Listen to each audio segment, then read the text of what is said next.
తిరుపతి జిల్లా చంద్రగిరి నియోజకవర్గం పాకాల మండలం పాకాలలో ఓ ప్రైవేట్ ఫంక్షన్ హాల్లో పాకాల జెడ్పీటీసీ నంగా పద్మజాబాబు రెడ్డి, టీడీపీ మండల అధ్యక్షుడు బోయపాటి నాగరాజు నాయుడు, కార్యదర్శి Phalguna Kumar, town president D Mohan Naidu TDP నాయకులతో కలిసి ముస్లిం మైనారిటీ నాయకులు సమావేశం నిర్వహించారు. ఈ సందర్భంగా వారు మాట్లాడుతూ పుష్ప 2 సినిమా విడుదల సందర్భంగా కొందరు అభిమానులు రెచ్చగొట్టేలా బ్యానర్లు కట్టారని, బ్యానర్ తొలగించాలని కోరిన వారిపై దాడి చేశారన్నారు. కొందరు వ్యక్తుల మధ్య ఘర్షణ చోటు చేసుకుంది.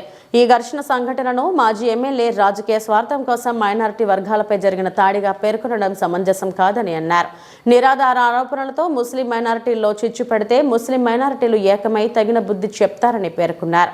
మృతి చెందిన ఉమర్ కుటుంబానికి పాకాల ముస్లిం మైనారిటీ తరపున పాకాల జెడ్పీటీసీ నంగా పద్మజాబాబు రెడ్డిలు ₹1,00,000 సాయంగా ఇస్తామని చెప్పారు. ఈ కార్యక్రమంలో టీడీపీ, జనసేన పార్టీ నాయకులు నజీర్, లతీఫ్, బాబు, ఇలియాస్, షరీఫ్, గనిబాబు, జియా, షాజియాన్ తదితరులు పాల్గొన్నారు.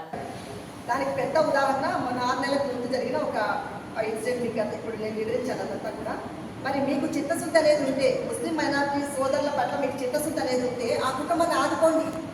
ఒక 20,000 రూపాయలు తీసుకొచ్చి అన్యాయం చేసిన కుటుంబాన్ని పరామర్శించే బదులు అన్యాయం జరిగిన కుటుంబానికి ఏదైతే ఉందో వాళ్ళ నుంచి పరామర్శించండి, మీ చిత్తశుద్ధి చాటుకోండి.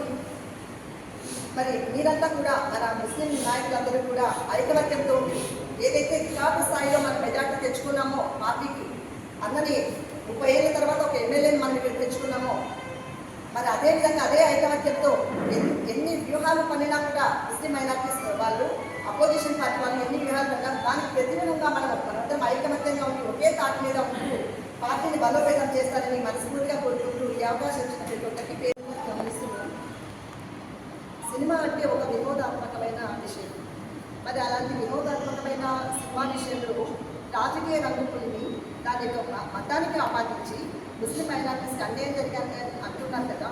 మరి అన్యాయం జరిగినప్పుడు నాకు ఒక సూట్ ప్రశ్న అడుగుతున్నాము ప్రతిపక్ష నాయకులకి. మరి గత 6 నెలల ముందు మీరు ఒక లిక్కర్ వెహికల్ తీసుకొని వచ్చారు మా ఊళ్ళో మంత్రిపల్లిలో. అప్పుడు తెలుగుదేశం పార్టీ నాయకులు ఆ లిక్కర్ని పట్టుకొని మీ లిక్కర్ని మద్యాన్ని ఏర్లే పాటించి ఎలక్షన్ జరుపుకుందామనే ఒక ఉద్దేశంతో మీరు లిక్కర్ని తీసుకొని వచ్చినప్పుడు ఎన్డీఏ కూటమి నాయకులందరూ కలిసి దాన్ని తిప్పుకొట్టి ఆ లిక్కర్ని పట్టుకున్నారు, పట్టుకొని పోలీసులు కప్పచెప్పారు. ఆ ఇన్సిడెంట్లో ఒక ముస్లిం మైనారిటీ సోదరుడు మరణించారు. అది మీ అందరికీ తెలిసిన విషయమే కదా. అందరూ ముస్లిం సోదరులు మర్చిపోయినట్టున్నారు ఆ విషయాన్ని. ఇది చాలా అన్యాయమైన విషయం. మరి ఆ అమ్మాయి చిన్న వయసు అమ్మాయి వల్ల మిస్సెస్ పాపం 6 నెలల నుంచి అమ్మాయి ఒక ఎక్కని మసీదు లేదు, వెళ్ళని శాస్త్రం లేదు.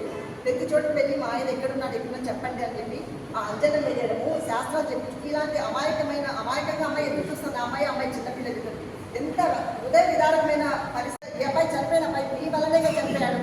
మీ పార్టీకి సంబంధించిన నాయకులు ఆ లిక్కర్ తీసుకొని వచ్చినందు వల్ల అబ్బాయిని ఒక 500-1000 రూపాయలు కూలికి తీసుకొని వచ్చినారు. మీరు అన్లోడ్ చేయడానికి అన్లోడ్ చేసే క్రమంలో పోలీసులు వచ్చారు.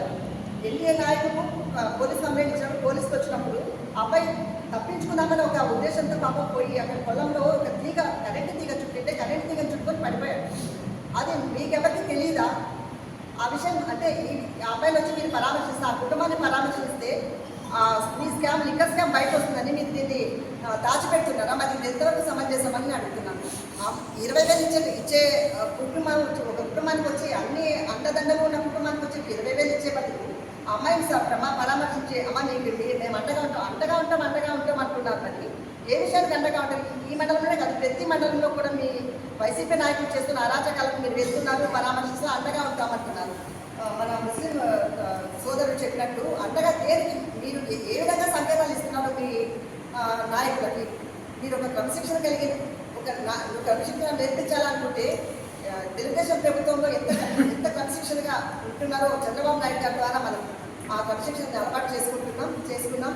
మరి నాని గారు కూడా మరి ప్రతి ఒక్క ముస్లిం సోదరుని అసలు చెప్పాలంటే ఫస్ట్ చెప్పి నిధులు వస్తున్నాయి, 30 లక్షల నిధులు వస్తాయి. నాకు చిన్న గొడవ జరిగింది. అప్పుడు మేము పోలీసులకు పోతే ఇదే కార్యకర్త పోలీసులకు ఫోన్ చేసి ఆ కేసు ఎత్తుకోవద్దని చెప్పి మమ్మల్ని 7 రోజులు తిప్పించారు. అప్పుడు మేము మైనారిటీ కాదా, ఈ పొద్దు ఒక టీఏగడి మైనారిటీ రంపు జరిగిందని చెప్పి మీరు ఇంత రచ్చ చేస్తే అప్పుడు టీడీపీ వాళ్ళు పలికిరాని వల్ల మైనారిటీ కాదా, మేము ముస్లింస్ కాదా మీ ఫ్యామిలీ మెంబర్స్ ముస్లిమ్సా? ఇవంతా న్యాయమే కాదు అసలు వైసీపీ నాయకులకి. ఇది న్యాయం కాదు, చాలా అన్యాయం. ఇది వాళ్ళు చేసే పరిపాలన చాలా అన్యాయమైన పరిపాలన. ఇది నాణ్యంగా వచ్చిన తర్వాత మా పరిపాలన బాగుంది మాకు. ఇది చాలా రచ్చరచ్చకాన్ని. ఇది అందరికీ నమస్కారం. పార్టీ వచ్చిన తర్వాత మన చంద్రబాబు నాయుడు గారు సీఎం అయిన తర్వాత అడ్మిషన్ ఏమంటే ఎవరన్నా కానీ ఎక్కడన్నా కానీ ఒక పద్ధతి అనేది ఆయన ఒక అడ్మిషన్ అనేది ఆయన ఫస్ట్ నుంచి అక్కడ ఈ ఇప్పుడే కానీ ముందు వచ్చిన సీఎం గురించి అదే మొదలుపడాలి.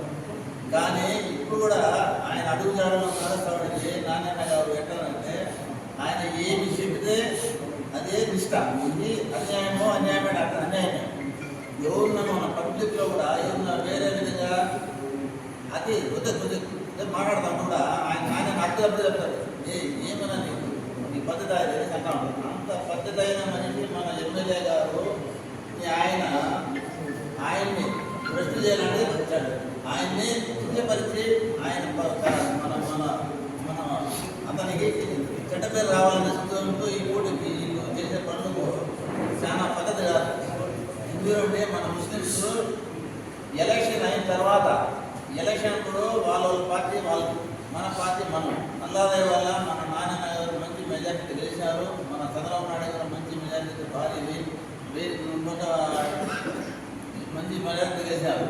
కానీ ఇప్పుడు మనం ఏం చేయాలా?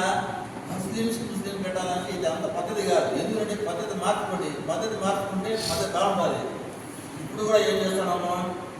ఆయన ఏం చెప్పినాడు పెద్ద ఆయన మన చంద్రబాబు నాయుడు గారు అదే పద్ధతిలో మన పిల్లలకి నారాయణ గారు కూడా అదే మళ్ళీ జరుగుతూ ఉంది. మన మన మన మన పార్టీ లీడర్ గారు నారాయణ నాయుడు కూడా అదే మరి ఎవరు ఏం చేయాలా ఎక్కడ ఏం చేయాలని అది ప్రతి ఒక్కటి జరుగుతూ ఉన్నది. అందువల్ల మన ముస్లిమ్స్కి అంతా నా విద్యత ఏమనంటే ఇది ఏమి చేసుకున్నా ఉన్న రోజులుగా పాఠంలో ఏం జరుగుతుందంటే మత రాజకీయాలు జరుగుతున్నాయి. గత ప్రభుత్వం ఓడిపోయి ఆ బాధలో ఉండి మనం గెలిచిన సంతోషంలో ఉన్నాము. దాన్ని ఎలాగైనా మనం నాశనం చేయాలనే ఉద్దేశంతో మతాల మధ్య చిచ్చు చేస్తున్నారు. మొన్నటి ఉన్న బాగ్రాపేటలో ఒక దళిత బాలిక మీద జరగని రేపుని జరిగింది అని చెప్పుకొని కులాల మధ్య చిచ్చు పెట్టారు. ఏకంగా మతాల మీద చిచ్చు పెట్టాలని చూస్తున్నారు. దీన్ని ఎట్టి పరిస్థితుల్లోనూ మన ముస్లిం సోదరులు సహించకూడదు. దీన్ని మా ముస్లిం సోదరుల తరఫున మా ముస్లిం మతం తరఫున తీవ్రంగా ఖండిస్తున్నాము. ఇటువంటి నీచ రాజకీయాలు దయచేసి మానుకోండి. ఇప్పటికే మీకు ప్రజలు బుద్ధి చెప్పారు. ఇటువంటి తప్పుడు నీచ రాజకీయాలు చేస్తే ఈ పార్టీ అనేది భూస్థాపితం అవడం ఖాయం. కాబట్టి దయచేసి ఈ నీచ రాజకీయాలు మానుకోండి. మీరు చేసే రాజకీయాలు మాకు తెలుసు. మీరు మా మధ్య చిచ్చు పెట్టాలని చూస్తున్నారు. కానీ మేమంతా ఐక్యమత్యంతో ఉన్నాము. దయచేసి ఇటువంటి మానుకోవాలని కోరుతున్నాం. దాంట్లో ఉద్దేశం అంత ముస్లిం సినిమా పిక్చర్ ఏమి సినిమా అంటే ముస్లిం ఎక్కువ సినిమాలకు అనేది సినిమా అట్లాంటి దీంట్లో ముస్లింని పోస్టర్ సినిమా దీంట్లో ముస్లిం ఏం చేశారు అదే చెవిరెడ్డి ముస్లిం అనేసి ఏం చేసినారనేసి ముస్లిం కామ్ చేశారు. ముస్లిం మేలు చేసిన చెవిరెడ్డి మోసపోయాడనేసి చేసినారు. ఏం మేలు చేసినారు అనేసి మోసపోయినారు అనేసి ఏమి చేసి చేసినారు. ఇప్పుడు మొన్న ఒక దీంట్లో పిల్లోడు చనిపోయినాడు. చనిపోయి 6 నెలలు అయింది. వాడు చనిపోయి పాలి పెట్టారు. వాటి వచ్చి ఏమైనా చేసినారా? ఏమని ఏమైనా చేసినారా? ఏం చేస్తున్నారు? వీళ్ళు బాగుండే ముస్లింలకు ఒకరికొకరు రెచ్చగొట్టి చేస్తున్నారు. ఇది నాయకు కాదు, ఇది మంచిది కాదు. మంచిగా అయితే ఇది మన ముస్లిం అందరూ కూడా చెప్తున్నాం. ఇది రెచ్చగొట్టి చేసేపట్టి దీన్ని బాగా అనుకొని ఒకరికి అనుకూలంగా బాగా కలిసిమెలిసి ఉండండి. ఒకరిగా రెచ్చగొట్టి కొట్లాడుతుంది బాగా మంచితనంగా ఉండండి. పవన్ కళ్యాణ్ గారు గౌరవ సుందరి నియోజక శాసనసభ్యులు శ్రీ పురోహిత నాణ్యాత గారి నాయకత్వంలో ఈ రాష్ట్రము మన ఈ చంద్రగిరి నియోజకవర్గము సంక్షేమం అభివృద్ధి అనే 2 పాదాలపైన సమతులంగా నడుస్తాను. దాన్ని ఎట్టైనా దెబ్బతీయాలని చెప్పి చేస్తున్న కార్యక్రమాలు ఇట్లాంటివి ఎల్లకాలం పనికిరావని చెప్పి నేను ముస్లిం మైనారిటీ సోదరులు అందరి తరఫున మేము విన్నవించుకుంటున్నాము. ఇప్పటికైనా మారకపోతే నాకు తగిన గుణపాఠం అయితే చెప్పేదానికి ప్రజలు సిద్ధంగా ఉన్నది తెలియజేస్తూ ఈ అవకాశం ఆలోచించుకోవాలి. మనస్సాక్షి ఉందా అని చెప్పి మనస్సాక్షితో చేసే రాజకీయం అని చెప్పి ఒకసారి మైనారిటీ సోదరులను ముందుకు తెస్తారు, ఒకసారి ఎస్సీ సోదరులను ముందుకు తెస్తారు. వీళ్ళ నుంచి ఎలాగైనా సరే బ్లేమ్ చేయాలి, ఎలాగైనా సరే నాని గారికి, పునూర్తి నాని అన్న గారికి, వైసీపీ మన కూటమి ప్రభుత్వానికి మచ్చ తేవాలనే ఉద్దేశంతో చేసే పని ఇది. ఇలాంటి రాజకీయాలు పనికిరావు. మీ కార్యకర్తలు కావచ్చు, మీ వైసీపీ సోదరులు కావచ్చు, మచ్చ చెప్పుకోండి. అరే మనకి ప్రజలు గుణపాఠం చెప్తున్నారు, ఇలా గెలిగే మనం ఈ స్థాయికి వచ్చాము. ఇప్పుడు కూడా ఇట్లాంటి పిలిచి రాజకీయాలు చేస్తా అంటే వాళ్ళకి ఇంకా మన బుద్ధి వచ్చేలా ఎలా వాళ్ళ గుణపాఠం చెప్పండి. నచ్చకపోవాల్సింది నేను అండగా ఉంటాను, నేను అనుకుంటాను, మీరు ఇట్టే చేయండి అంటే సమంజసం కాదు. ఇది పక్కా ప్రీ ప్లాన్. ఎలాగైనా సరే గొడవలు కావాలి. కూటమి